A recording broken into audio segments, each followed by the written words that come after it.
निर्मला की कहानी। निर्मला कहानी दहेज प्रथा और बेमेल विवाह को केंद्र में रखकर लिखी गई कहानी है, जो इलाहाबाद की चांद नामक पत्रिका में नवंबर 1925 से दिसंबर 1926 तक प्रकाशित हुआ था। इस कहानी में मुख्य पात्र निर्मला नाम की 15 वर्ष की युवती है, जिसका विवाह अधेड़ उम्र के और 3 बच्चों के पिता तोताराम से कर दिया जाता है। यह कहानी दहेज प्रथा, बेमेल विवाह के सामाजिक और व्यक्तिगत जीवन पर प्रभाव को चित्रण करती है। भाग 2 शादी की तैयारियों को लेकर बाबू उदयभानुलाल का मकान बाजार बना हुआ है। बरामदे में सुनार के हथौड़े और कमरे में दर्जी की सुइयां चल रही हैं। सामने नीम के नीचे बड़ई चारपाइयां बना रहा है। नीम के पेड़ से थोड़ी दूरी में हलवाई के लिए भट्ठा खोदा गया है। मेहमानों के लिए अलग एक मकान ठीक किया गया है। यह प्रबंध किया जा रहा है कि हर एक मेहमान के लिए एक एक चारपाई, एक एक कुर्सी और एक एक मेज हो। हर 3 मेहमानों के लिए एक एक कहार रखने की तहजीब हो रही है। अभी तो बारात आने में 1 महीने का समय है, लेकिन तैयारियां अभी से हो रही हैं। बारातियों का ऐसा सत्कार किया जाए कि किसी को ज़बान हिलाने का मौका न मिले। वे लोग भी याद करें कि किसी के यहाँ बारात में गए थे। पूरा मकान बर्तनों से भरा हुआ है। चाय के सेट हैं, नाश्ते की तश्तरियाँ, थाल, लोटे, गिलास। जो लोग नित्य खाट पर पड़े हुक्का पीते रहते थे, वे लोग बड़ी तत्परता से काम में लगे हुए हैं। अपनी उपयोगिता सिद्ध करने का ऐसा अच्छा अवसर उन्हें फिर बहुत दिनों के बाद मिलेगा। जहाँ एक आदमी को जाना होता है, 5 दौड़ते हैं। काम कम होता है, हुल्लड़ अधिक करते हैं। जरा सी बात पर घंटों तर्क वितर्क करते रहते हैं और अंत में वकील साहब को आकर काम करने के लिए बोलना पड़ता है। एक कहता है, यह घी खराब है। दूसरा कहता है, इससे अच्छा घी बाजार में नहीं मिलने वाला, अगर मिल जाए तो टांग के नीचे से निकल जाऊं। तीसरा कहता है, इसमें तो हीक आ रही है। चौथा कहता है, तुम्हारी नाक ही सड़ गई है, तुम क्या जानो घी किसे कहते हैं। जब से यहाँ आए हो, तुमको घी मिलने लगा है, नहीं तो घी के दर्शन भी न होते थे। इस पर तकरार बढ़ जाती है और वकील साहब को झगड़ा सुलझाना पड़ता है। रात के 9 बजे थे। उदयभानुलाल अंदर बैठे हुए खर्च का तखमीना लगा रहे थे। वह प्रायः रोज ही तखमीना लगाते थे, पर रोज ही उसमें कुछ न कुछ परिवर्तन और परिवर्धन करना पड़ता था। सामने कल्याणी भौहें सिकुड़े हुए खड़ी थी। बाबू साहब ने बड़ी देर के बाद सिर उठाया और बोले, मुझे लगता है 10,000 से काम नहीं चलेगा, ऐसा लगता है खर्च और बढ़ न जाए। कल्याणी, 10 दिन में 5 से 10,000 हुए। 1 महीने में तो शायद 1 लाख की नौबत आ जाए। उदयभानु, क्या करूं, जग हंसाई भी तो अच्छी नहीं लगती। कोई शिकायत हुई तो लोग कहेंगे, नाम बड़े दर्शन छोटे। फिर जब वह मुझसे दहेज 1 पाई नहीं लेते, तो मेरा भी कर्तव्य है कि मेहमानों के आदर सत्कार में किसी बात की कमी न रखूं। कल्याणी, जब से ब्रह्मा ने सृष्टि रची है, तब से आज तक कभी बारातियों को कोई प्रसन्न नहीं कर पाया है। उन्हें दोष निकालने और निंदा करने का कोई न कोई अवसर मिल ही जाता है। जिसे अपने घर में सूखी रोटियां भी मयस्सर नहीं, वह भी बारात में जाकर तानाशाह बन बैठता है। तेल खुशबूदार नहीं, साबुन टके सेर का है, जाने कहाँ से बटोर लाए। लालटेनें धुआं देती हैं, कुर्सियों में खटमल है, चारपाइयाँ ढीली हैं, जनवासा की जगह हवादार नहीं। ऐसी ऐसी हजारों शिकायतें होती रहती हैं। उन्हें आप कहाँ तक रोकिएगा। अगर यह मौका न मिला तो और कोई ऐब निकाल जाएंगे। जनाब ने यह साबुन नहीं भेजा है, अपनी अमीरी की शान दिखाई है, मानो हमने साबुन देखा ही नहीं। लालटेनें ऐसी भेजी हैं कि आंखें चमकने लगती हैं, अगर 10-5 दिन इस रोशनी में बैठना पड़े तो आंखें फूट जाएं। मैं तो फिर यही कहूंगी कि बारातियों के नखरों का विचार छोड़ दो। उदयभानु, तो आखिर तुम मुझे क्या करने को कहती हो। कल्याणी, कह तो रही हूँ, पक्का इरादा कर लो कि मैं 5,000 से अधिक न खर्च करूँगा। घर में तो टका है नहीं, कर्ज का ही भरोसा ठहरा, तो इतना कर्ज क्यों ले कि जिंदगी में अदा ना हो। आखिर मेरे और भी तो बच्चे हैं, उनके लिए भी तो कुछ चाहिए। उदयभानु, तो आज मैं मर जाता हूँ। कल्याणी, जीने मरने का हाल कोई नहीं जानता। कल्याणी, इसमें बिगड़ने की तो कोई बात नहीं। मरना एक दिन सभी को है। कोई यहाँ अमर होकर थोड़े ही आया है।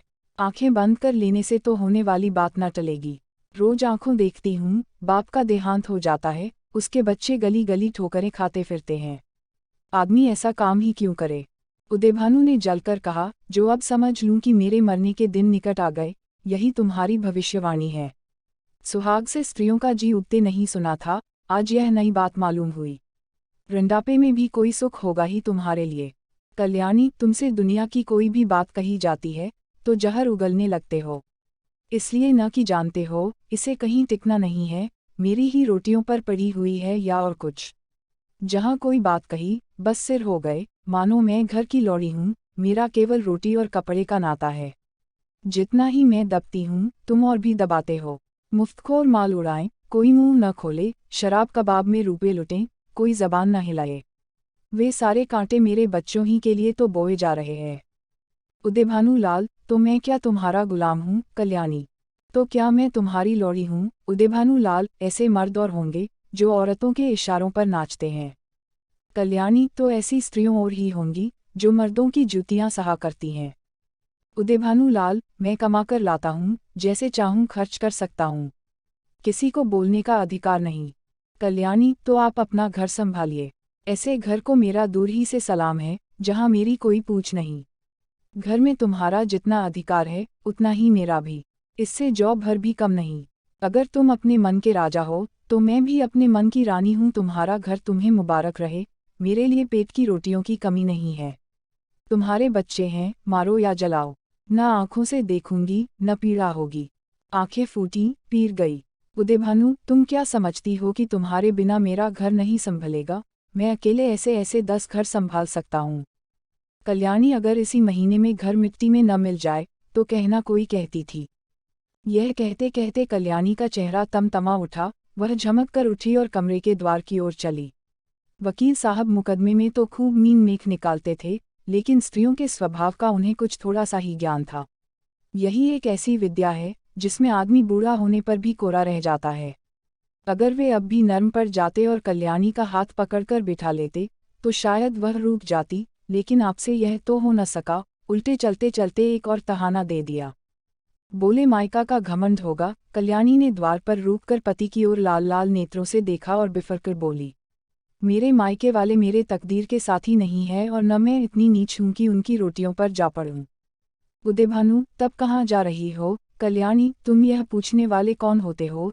ईश्वर की सृष्टि में असंख्य प्राणियों के लिए जगह है, क्या मेरे ही लिए जगह नहीं है? यह कहकर कल्याणी कमरे के बाहर निकल गई। आंगन में आकर उसने एक बार आकाश की ओर देखा, मानो तारागण को साक्षी मान रही है कि मैं इस घर में कितनी निर्दयता से निकाली जा रही हूँ। रात के 11 बज गए थे। घर में सन्नाटा छा गया था। दोनों बेटों की चारपाई उसी के कमरे में रहती थी। वह अपने कमरे में आई, देखा चंद्रभानु सोया है, सबसे छोटा सूर्यभानु चारपाई पर उठ बैठा है। माता को देखते ही वह बोला, तुम कहाँ गई थी अम्मा? कल्याणी दूर ही से खड़े खड़े बोली, कहीं तो नहीं बेटा, तुम्हारे बाबूजी के पास गई थी। सूर्य, तुम तली दई, मुझे अकेले दर लदता था। तुम क्यों तली दई थी, बताओ। यह कहकर बच्चे ने गोद में चढ़ने के लिए दोनों हाथ फैला दिए। कल्याणी अब अपने को न रोक सकी।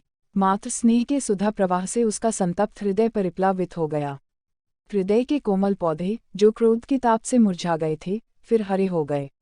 आंखें सजल हो गई। उसने बच्चे को गोद में उठा लिया और छाती से लगाकर बोली, तुमने पुकार लिया होता बेटा। सूर्य, पुतालता तोता, तुम थुनती न थी, बताओ अब तो कभी ना दाओगी।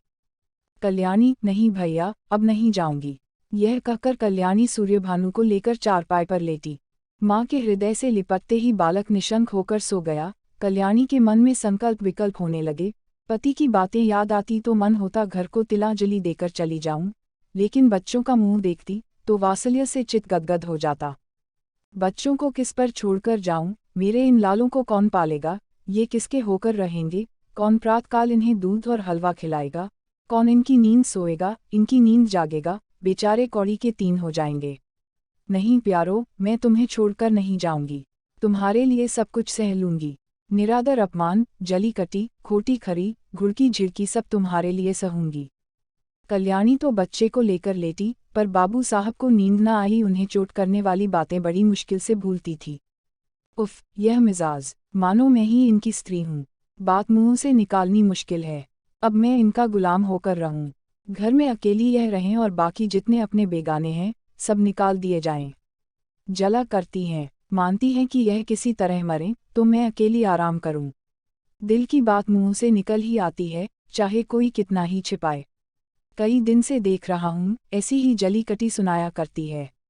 मायके का घमंड होगा, लेकिन वहाँ कोई भी न पूछेगा, अभी सब आवभगत करते हैं।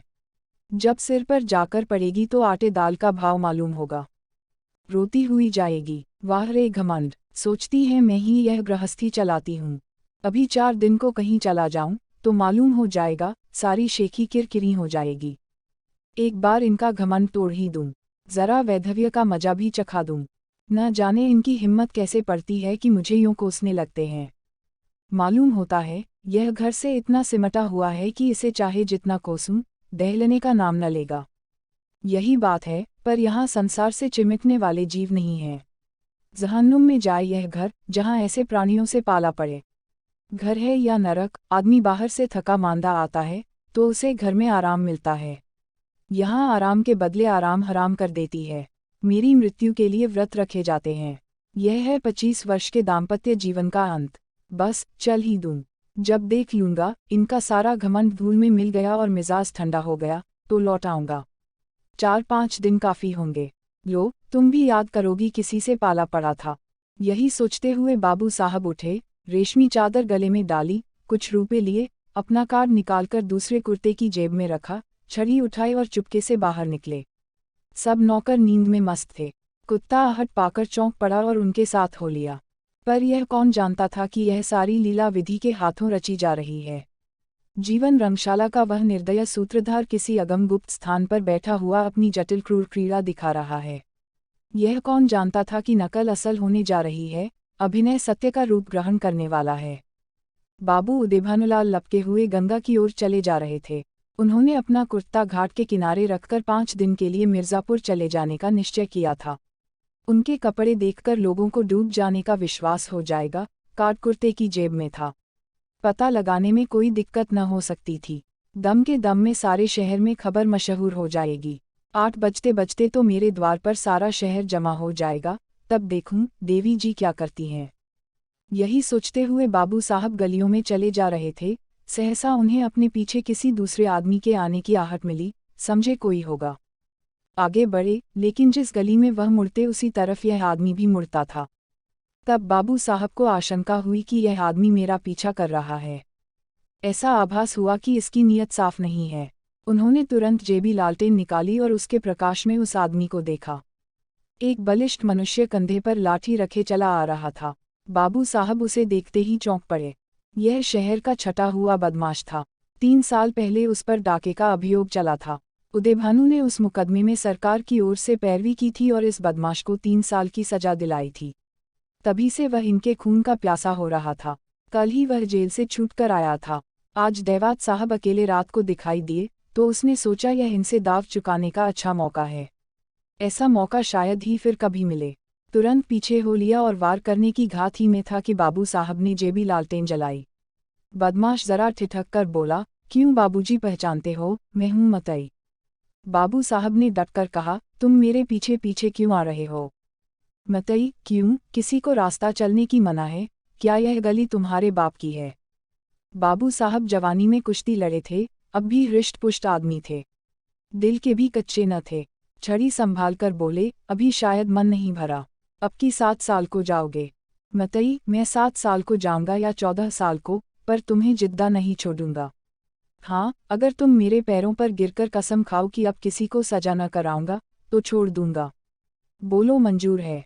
उदेभानु, तेरी शामत तो नहीं आई। मतई, शामत मेरी नहीं आई, तुम्हारी आई है। बोलो खाते हो कसम एक। उदेभानु, तुम हकते हो कि मैं पुलिसमैन को बुलाऊं। मतई, 2। उदेभानु, हट जा मतई, सामने से। मतई, 3। मुंह से 3 शब्द निकालते ही बाबू साहब के सिर पर लाठी का ऐसा तुला हाथ पड़ा कि वह अचेत होकर जमीन पर गिर पड़े। मुंह से केवल इतना ही निकला, हाय, मार डाला। मतई ने समीप आकर देखा तो सिर फट गया था और खून की धार निकल रही थी। नाड़ी का कहीं पता न था। समझ गया कि काम तमाम हो गया। उसने कलाई से सोने की घड़ी खोल ली, कुर्ते से सोने के बटन निकाल लिए, उंगली से अंगूठी उतारी और अपनी राह चला गया, मानो कुछ हुआ ही नहीं। हाँ, इतनी दया की कि लाश रास्ते से घसीटकर किनारे डाल दी। हाय, बेचारे क्या सोचकर चले थे, क्या हो गया। जीवन, तुमसे ज्यादा असरदार भी दुनिया में कोई वस्तु है क्या। वह उस दीपक की भांति ही क्षणभंगुर नहीं है, जो हवा के एक झोंके से बुझ जाता है। पानी के एक बुलबुले को देखते हो, लेकिन उसे टूटते भी कुछ देर लगती है, जीवन में उतना सार भी नहीं। सांस का भरोसा ही क्या और इसी नश्वरता पर हम अभिलाषाओं के कितने विशाल भवन बनाते हैं। नहीं जानते नीचे जाने वाली सांस ऊपर आएगी या नहीं, पर सोचते इतनी दूर की हैं, मानो हम अमर हैं।